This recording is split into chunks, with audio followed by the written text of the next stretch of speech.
Hey chefs, welcome back to the podcast. Thanks for joining me. I wanted to touch base today on charging by the hour because it is a question, or I would say pricing is probably one of the most discussed topics that there is in any chef community. And it's something that doesn't need to be so difficult. And when you actually work everything out and just get a good understanding of how your service is going to work, how much time it's going to take, then you can write your dishes accordingly. And that way you can actually just charge for the service. It makes it much clearer for the client because what happens when you say by the hour is you're going to have a pretty extensive list of dishes by 6 months into your service or even from the get-go, depending on how much experience you have. And then your customer is going to ask you for things that you've never cooked before that are going to take longer. And in the early days, you have a tendency to agree to cooking this way. But really, you want to work with the client, but in your style. Because I've had it where a client has actually given me their brother-in-law's cookbook, and he's a banker. He has no clue about food. You're reading the recipes and you're like, these aren't going to work, and then they're going to make me look bad. So the better thing to do is just to cook in your way and then accommodate the macros or the ingredient list to their requirement.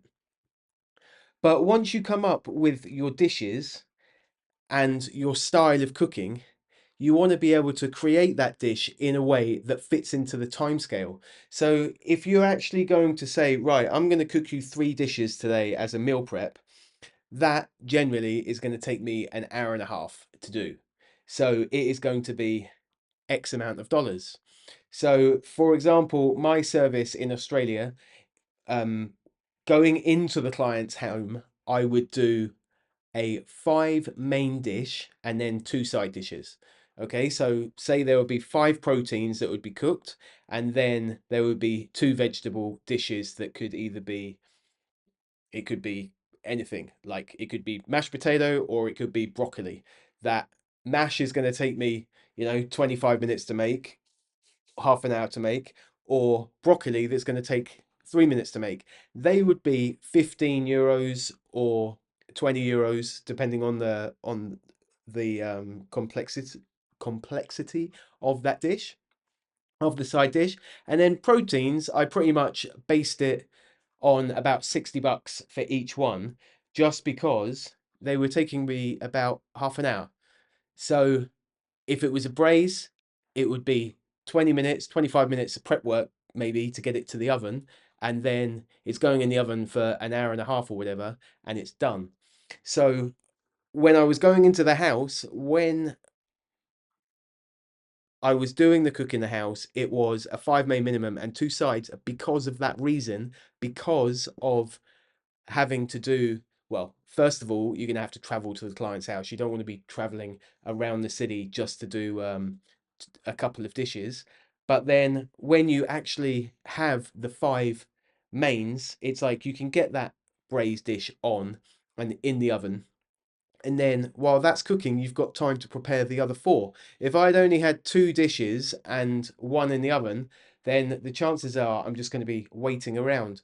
But what happens is that is the longest dish that's going to occur. But you've accommodated, or you're charging with the amount of work that goes into it, and then it's just waiting around. But you've got the other dishes to work on. So pretty much it didn't, I had over 180 items on my menu and that they could choose from. And it would rarely go over 3 hours because it was optimized to, everything had to work in a way that, okay, I can get this on the stove, this can go in the oven, this can go, oh, that person's got a slow cooker, so let me see with them if they're good to have it tonight for dinner or if they want it to be stored away. Because if that was the case, I would be like, right, into the slow cooker it goes, and then as soon as they come home, they're ready to rock and roll. So it was doing it in a way that was accommodating them and easier for them, because then they didn't even have to heat it up. It was just there.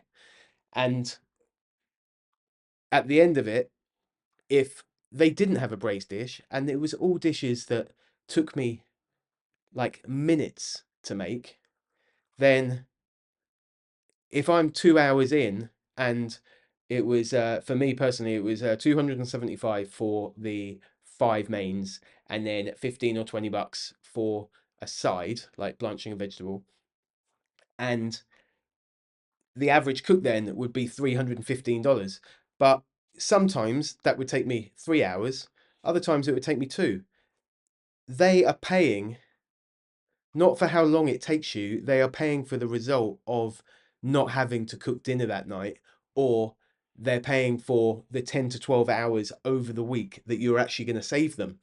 So really try and think about that, where it's like, okay, this is how much I want to earn.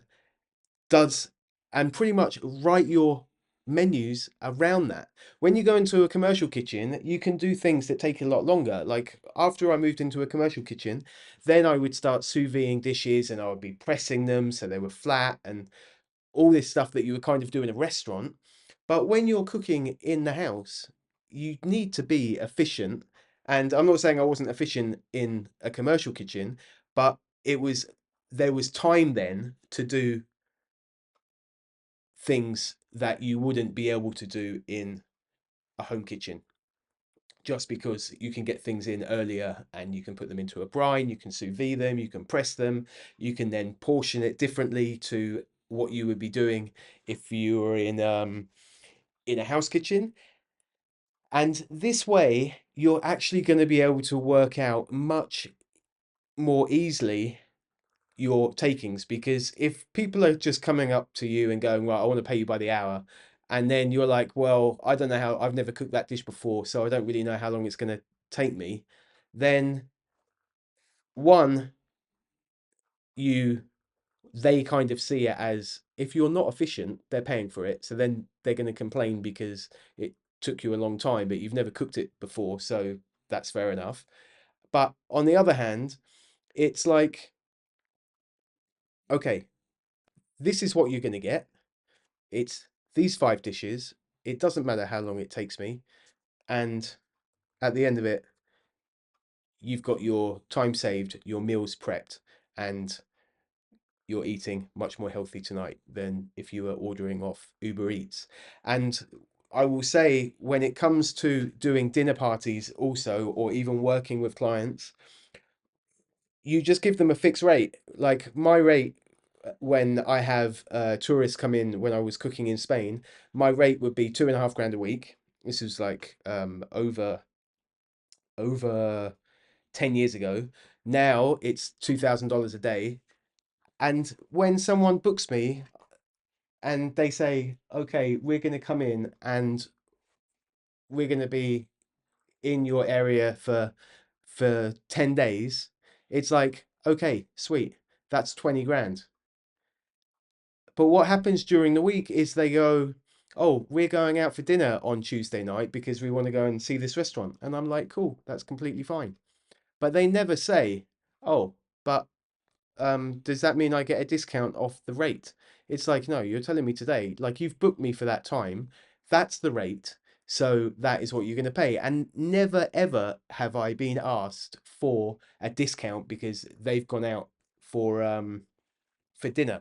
You know, I've spoken previously about going up to Queensland with a client, and I was to go up there for 13 days. So it was 26 grand for the 13 days. And the first day that we got there, he didn't come to the I went to the villa, and I was actually staying in the hotel next door to the villa, and he didn't come until the day after next. So there was 2 grand that I got paid because it was like we had to get out of Melbourne because of the lockdown, but he'd stayed in a different town, and then I spent the whole day by the pool, but I still got paid because we agreed on him paying me to be there. If he wanted me to cook all day when he arrived, then that would have been the case. But it was like cooking for him, his wife, a nanny, and a maid. And then there was a baby that the nanny used to cook for anyway.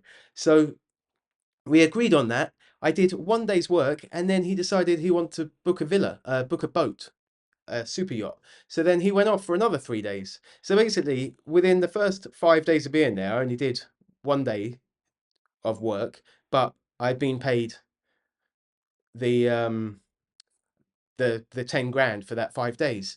And if I'd gone, oh, let's work it out by the hour when we get there, then it would have been a complete washout for me and I would have lost the fortune. So it is very important that you charge for the result and the value rather than your time. Work it out around your time. Like, okay, I know a cook is going to take me around 3 hours or 4 hours. Okay, so I want to charge um $80 an hour. So you know that it's going to be like 320 bucks for the cook. But just say to them it's 320 bucks. Because what happens is when you're efficient and your skills improve and you get better, is you're going to get quicker. So does that mean you should earn less because you're more efficient?